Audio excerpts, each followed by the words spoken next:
د پارچنار بنیادي مسله خو دغه داس تقریبا دلته کې چې څومره جنگ جګړې کیږي نښتې کیږي هغه ټوله د شمولاتي او انتقالي ځمکو بنیاد باندې کیږي. دلته د قبایلو ترمنځ د ځمکو بالا مسلې دي، ډېرې زیاتې مسلې دي، خو دا د وختونو نه دي. خو زه به تاسو دا ووایم چې دلته ریونیو ریکارډ هم شته، کاغذات مال په ټولو قبایلي علاقو کې. کرمه یو داسې سیمه دی چې دلته ریونیو ریکارډ یعنی کاغذات مال یو ښه مضبوط سیستم دلته کې موجود دی. هلته کې د هر یو کس، د هر قابلې، د هر فرد خپل حق معلوم دی چې زما ځمکه څومره دی، زما حق چرته دی او چرته نه دی. خو بیا هم د بده مرغه دلته کې حکومت دغه فیصلې نه حل کوي. که چیرې حکومت په دې کې سنجیده وی، لږه سنجیدګي اختیار کړې وی، ټولو قبایلو ته خپل حق ورکړی وی، چې د چا هم مسله دی، د چا هم سلانجه دی په ځمکو باندې، د کاغذات مال په رو سره هغوی باندې په وخت فیصلې کړې وی، نو ماته نه بریښي چې بیا به په کرمو کې دغسې جګړې به روانې وي او لانجې به وي او کونجې به وي. نو زه خو دا وایم چې دلته کې بنیادي مسله د قبایلو چې کومه دی هغه د ځمکو تقسیم نشوله ده، قابضې کونې دي. اکثر خلکو هغه په ځمکو باندې قابض شوي دي، د بل کس، د بلې قابلې، د بل خاندان ځمکه یې قابضه کړې دی او نه هغه ورکوي، نه دوی ترې اخلي، حکومت پکې انوالو نه کیږي، حکومت پکې فیصله نه کوي.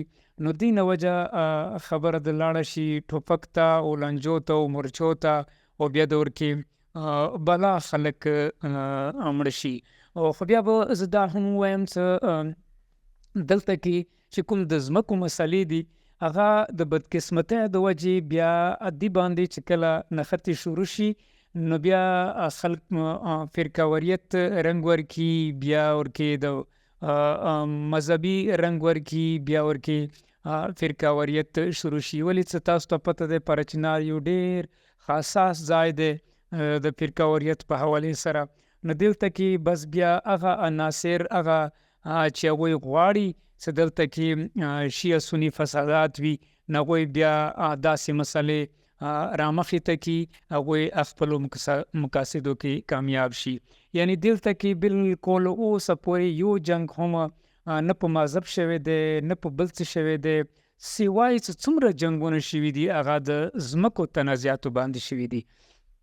او بله خبره دا چې تر اوسه پورې چې دغه اوس کوم جنګ روان دی دا هم د بوشرې یو کلی دی، هغوی د اخمزۍ قبایلو په ځمکې کې مورچې کندلې، مورچې جوړولې. نو هغوی ورته ویل یاره تاسو زموږ په ځمکې کې مرچې ویوئ، دا خو ښه کار نه دی. په دې باندې جنګ شروع شو. هغه جنګ ټولې کرمې کې پرشان شو او وغځېدو. په هغه کې بالچخیل، خارکلی، سنگینه، سدا اور دې سپاړه چمکني، کړمان، ترمنځ، پیواړ، اوسګړي او کونجلیزۍ، دا آمنے سامنے دغه قبایل فوري توګه د یو 2 غنټو بعد په ټولې کرمې کې د جنګ فرشان شو. او خو دغه جګړه چې کومه وه دا اوس هم جاري دی، اوس هم روانه دی. نن په 8مه ورځ هم چې په دې کې د 8 ورځو کې د دواړو قابلو 48 کسان په حق رسېدلي دي او داسې 130 کسان چې کوم دي هغه ژوبل شوي هم دي. نو لکه ما وویله چې دغه جګړې چې کومې دي اوس چې کومې روانې دي هغه پاړه چمکني اور کړمان دا خپلو امني سامني لاګیا دي، ترمنځ او پیواړ دا په خپلو کې مقابل کې لګیا دي، او کونجلیزۍ او مقبل دا په خپلو کې لګیا دي. او خو پرون ماښام بالچخیل، سنگینه او خارکلی او ساده دې ترمنځه فایر بندي شوي دی. هغه کې باقاعده توګه فورسز، پولیس دغه سپینې جنډې لګولې دي او په مورچو کې ناست دي، خو وسلوال هم ورسره ناست دي دغه قبایل. هغه دې پاره چې ته حکومت بیا چې ته بېغوري ونه کړي، څه دا نه لاټ شي او بیا نښتې شروع شي.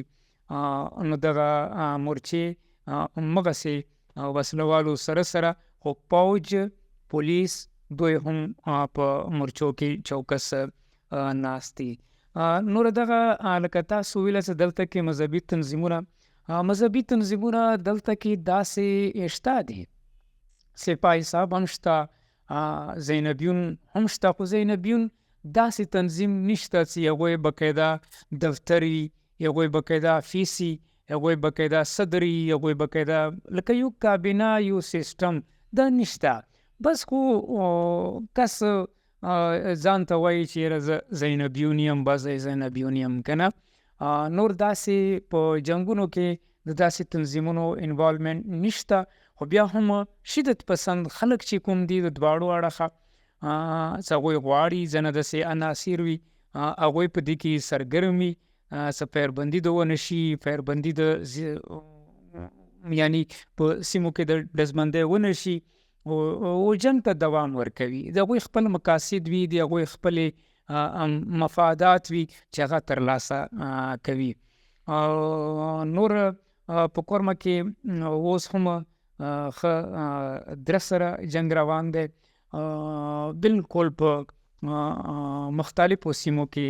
خو بیا هم قبایلي مشران او فورسز ضلعي انتظامیه دا لګیا دي چې کوششونه وکړي چې نن ماښام پورې جنګ بندي وکړي.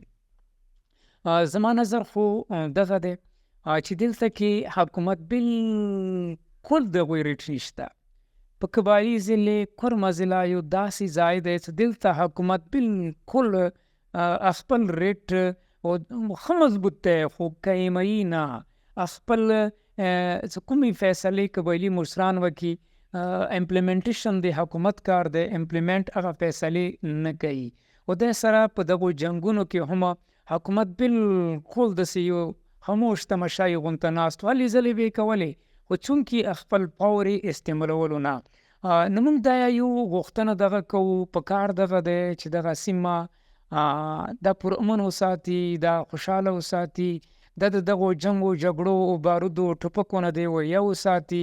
د هغه واحد خل دغه دی چې کوم ریونیو ریکارډ دی دلته کې کاغذات مال شته، دی پرو باندې د خلکو ته چې کومې مسلې رامخې ته شوي دي د هغوی مسلو د فوري حل راوباسي. د چا هم دی که د کومې قابلې دی هغوی له دې حق ورکړي، ورته ودوایي چې دا د ستا دی بس که نه. او قبایلي مشران او ځوانان هم همدغه غواړي چې حکومت یې ووایي چې دا د ستا دی بس زما نه دی، ټیک دی، به زه پې صبر کوم که نه.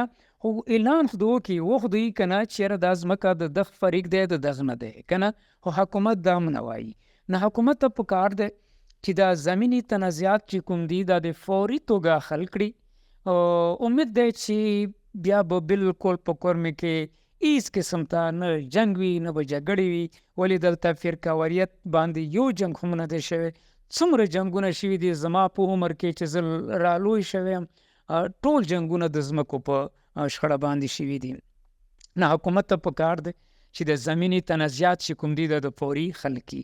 او زه به دا هم وایم چې صوبایي حکومت یو اعلی قسم کمیشن هم تشکیل کړی دی، لینډ کمیشن هغه هم ورکړی دی چې هغه ډېر بااثره کمیشن دی، خو هغه هم کار نه کوي.